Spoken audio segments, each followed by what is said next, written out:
tihe ja süsteem on selline, et eksimisruumi ei olnud. Mis oli see taktika, kuidas loogikaga läks? Ega ma enne seda etappi arutasin, et Lukas Oravaga mul oli niimoodi, et ma pidin etappi, või ütleme siis, ma pidin teda edestama ja kõik katsed ära võitma. Hommikul ise vähe magasin, et läksid seal Oskar Männamets ja Martin Juga võtsid 2 katsevõitu eest ära, et siis oli selge, et ja neil muidugi hiljem juhtus ka väikseid äpardusi, et siis oli selge, et tiitli lootus on läinud, aga vähemalt hingele palsam, et tänane etapp läks edukalt. Hooaeg oli äärmiselt vahelduslik, oli Pikernäki ringrada, oli selline Kõrvemaa metsatee, oli Paide linnatänavaid, et mida see hooaeg sulle pakkus? Ma arvan, et siinkohal ongi hea tänada korraldajaid ka, et nad on ikkagi selliseid erinevaid varieeruvaid katsed meile välja mõelnud ja väga huvitavaid teid üles nii-öelda siit Eestimaalt ja ka Lätist üles leidnud, et väga põnev ja ma usun, et küll neil järgmiseks aastaks ka mingeid põnevaid üllatusi on. Kui meistrivõistluste punkte vaadata, siis sul ei olnud tiitel käes, aga sa ei pidanud ka viimast välja panema. Et mis loogikaga sa sõitsid?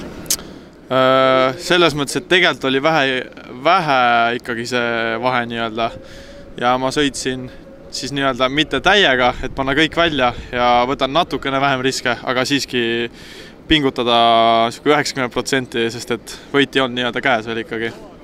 Kui oma sõitudest räägid, mida sellist olulisemalt välja tooksid? Kuidas välja tuli? Tegelikult oli päris hästi. Ma nagu imestan, ma suutsin ennast tagasi hoida, sest et ma tahaks ikka täiega panna alati, aga kuna oli siis vaja nagu tiitlit kaitsta, siis ma täiesti seda viimast välja ei pannud, aga ma arvan, et üldiselt läks täitsa hästi, jah. Crosskartide sprint, et ma tean, et sa oled nüüd 2 etappi sõitnud, aga mis sul on see eelnev kogemus ja taust on? Põhimõtteliselt me teadsin, et me see hooaeg enam tõenäoliselt ühtegi rallit ei sõida, et siis mõtlesin, et nii-öelda seda ikka on vaja nagu sügada seda kohta, et millegagi peab sõitma ja niimoodi vaikselt alustasime, tegime esimese testi kardirajal, teise testi rallikrossi rajal ja siis lihtsalt niimoodi vaikselt on proovinud. Kui keeruline on üksi sõita ilma legendita, ilma kardirajajate? Parajalt õudne.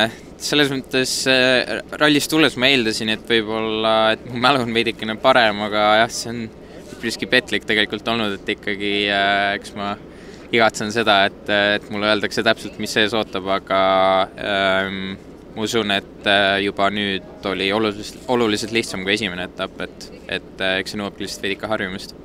Mis su loogika oli, et kui kõrge tempoga sa peale läksid? Eks põhimõtteliselt niimoodi, et plaan oli sõita turvaliselt ja kindlalt. Ühe vea me tegime, kahjuks ühe spinni, aga muidu oli üpriski probleemide vaba päev, et niimoodi samm-sammult lihtsalt proovisime kiirust kasvatada ja ma arvan, et seda me tegime üpriski hästi. Räägi läbi, kuidas sul need katsed järjest välja tulid, mis eriti õnnestus ja mis väga ei tulnud? No mõlema katse esimesed läbimised tuli mult nagu paremini välja, aga esimesel läbimisel mul oli paar nagu tehnilist viga ja siis autol ei läinud kõige paremini. Mis selle raja juures need võtmekohad oli, kus seda aega võita sai? No kurvi läbimise kiirus oli, aga ka šikaanides oli nagu ma pidurdasin väga hilja ja väga piiri peal oli nagu riivasin väga palju selliseid heinapalle ja väga nagu lahe oli. Keeruline metsa kiiruskatse, et kui lihtne või raske seda meelde jätta oli või mis tippe sa kasutasid? Et no väga raske ei olnud jätta meelde. Algused rattaga läbi ja siis tutud ära ja siis on juba meeles rada. Kuidas sul need voorud järjest minema hakkasid? Kas said kohe tempo üles?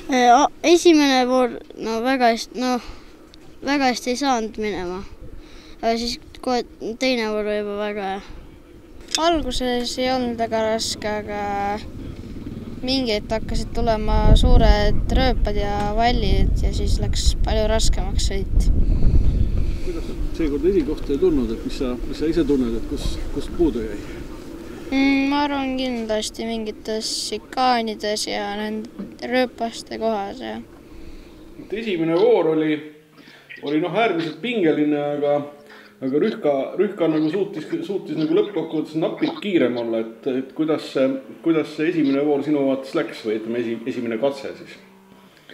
No esimese katse osas oligi niimoodi, et kasutasin seda siis rallikrossi vihmarehvi, mõtlesin, et poolrada tundus siuke betoonikas, nagu ikka Harjumaa on, aga tagaosa oli liivane ja need sikaanidest väljatulek oligi liivane ja eks ma seal ma hävisingi selle nagu ajaga, et esimese vooru lõpus sai siis muudatus tehtud ja kasutatud sama suguseid neid UTV-rehve nagu teised sõitsid mustriga ja see tõi märgatavalt nagu parema tulemuse selles mõttes. Kui oli selline klassikaline metsakatse, et kuidas sa ise tundsid, palju sul nendest ralli kogemustest nagu abi oli seal?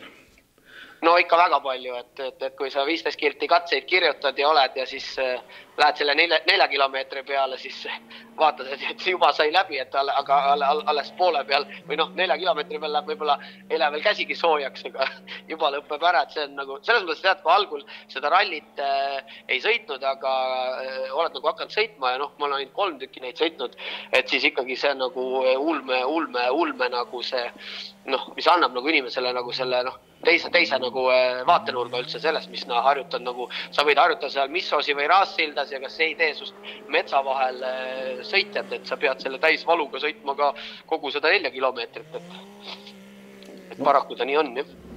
See Kõrvemaa katse, et kuidas te selle leidsite? Siin peab ütlema suur tänu Tarmo Rühale, et see on SSV meeste poolt välja pakutud katse ja kogu see lokatsioon, et aitasid meil seda ka läbi viia ja korraldada, et meie olime samamoodi üllatunud, et siin suhteliselt Tallinna lähedal on tegelikult selline väga lahe ja ka crosskartide jaoks sõidetav tee. Nagu see, et see hooaeg oli hästi vahelduslik, et see oli Pikerneki ringrajast kuni nüüd selle sama metsateen, et mis see loogika oli, kuidas te need rajad leidsite? Me võtsimegi tegelikult sellise suuna, proovisime see aasta võtta, et katsetada jälle erinevaid lokatsioone, kus võib-olla ei ole ennem sõidetud või nagu Pikerneki, et sõita kogu Pikerneki tervet trassi. Ja see on ka meil tegelikult nii varasemalt kui ka võib-olla tulevikus plaanis, et ikkagi oleks 2-3 sellist asukohta, mis võib-olla ka vanemaid sõidumehi üllatab, kus ei ole ennem sõidetud või on sõidetud võib-olla teises formaadis. Hooaeg kõik etapid toimusid, osalejad olid palju, nii palju kui ma nendega rääkinud olen, kõik on rahul, et kuidas sa ise nagu kokku võtad selle aasta? No seda on tore kuulda, et meile kui korralduspoolele on see väga tähtis, et kõik osavõtjad oleksid rahul ja kes on ka külaliseks käinud, et ka neile jääks tore mulje ja siin ma arvan peabki tänava meie korralduskomiteed, kes on väga tublit tööd teinud ja loomulikult meie toetajaid ja siis ka kõiki võistlejaid ja nende tiime ja kaaselajaid, et seda me ju tahamegi teha sellises toredas sportlikus vaibis, et pärast ära minnes oleks kõigil hea tuju ja jääb oodata kas siis järgmist etappi või hooaega. Järgmine hooaeg on juba planeerimisel või? Täna võib öelda, et järgmine hooaeg on planeerimisel, et me ikka püssi põõsasse ei viska, et proovime järgmist hooaega siin varsti hakata avalikustama ja praegu tegeleme just sellega, et oleks hästi jälle selline võimalikult sisutihe ja võib-olla ka mõne uue üllatava kohaga.